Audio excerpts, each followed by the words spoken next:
Hello, friend. I'm Randall, the host of this program. For those of you who are new, who have never seen me before, I want to tell you one quick thing about myself. I have a master's degree in diplomacy and international terrorism from Norwich University. Norwich University is a very old and prestigious military school, and they have a great program on international terrorism. The bulk of my research for my master's degree was specifically on Islamic terrorism. I have spent years of my life studying Islam, Muhammad, and Islamic terrorism. And that is in part why I went to Norwich to get my master's degree. I'm telling you that because I want you to know that when I say certain things, it's not that I heard someone else say it or that it's an echo of somebody else's complaint. It's because I've studied primary sources. I've studied the words and the deeds of Muhammad, the founder of Islam, his immediate companions, reading the most ancient and respected Islamic sources, respected by the Muslim world, to understand what is going on in Islamic terrorism that finds its roots in the first generation of Muslims. There are people who banter words about, and vocabulary and words are critical, but we need to stop and we need to assess and look and see what is going on, because what we're seeing happening in Nice, in Paris, in San Bernardino, in Orlando. In fact, look at this cover of the New York, or rather the Daily Mirror from England. Let the full weight of that sink into you. There is a pattern. There is a direct connection to Islam. Islamic terrorists are connected to Islam. Now,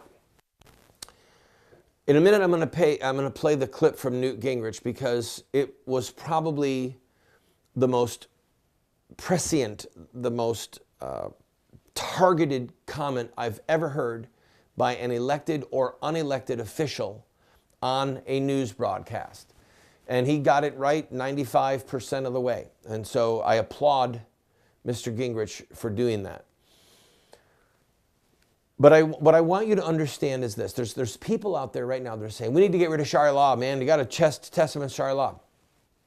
I agree. Can you tell me what Sharia law is? Can you tell me where it comes from?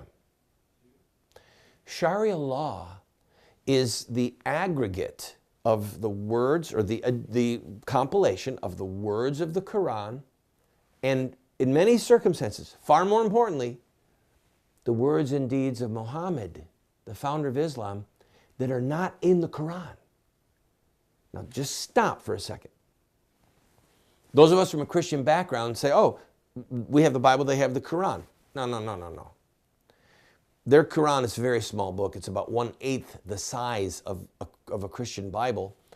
And it is very repetitive, okay? And there's many parts of Islam that are not in the Quran at all. They're in another body of literature called the Hadith. The Hadith is a record, like a biographical sketch of Muhammad, the things that he said and the things that he did while he was alive. For instance, Muhammad said, if a man leaves his religion, if he leaves Islam, kill him.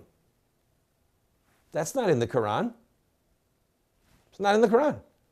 But it's in Sharia law, because Sharia law is the Quran and Muhammad's words and deeds. And if Muhammad did and said something repeatedly and it's not in the Quran says, in Muhammad you have an excellent example to follow.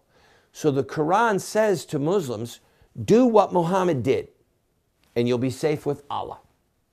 And so this terrorist in Nice, France, whose first name was Muhammad, he had been reading not just the Quran, he had been reading the Hadith.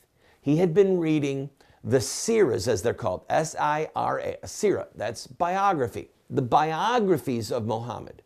And then he sat back and he said, what would Muhammad do? What would he want me to do?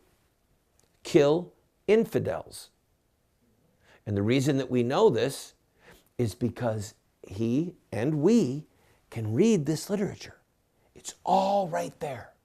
And so when people say we need to beware of Sharia law, they're accurate, but most of them don't know what they're talking about. And I want you to understand the truth. The truth of the matter is, when someone says we need to watch out for Sharia law, we need to do a litmus test on Sharia law, what they're really saying is we need to see if a potential or real Muslim terrorist is studying the life of Muhammad.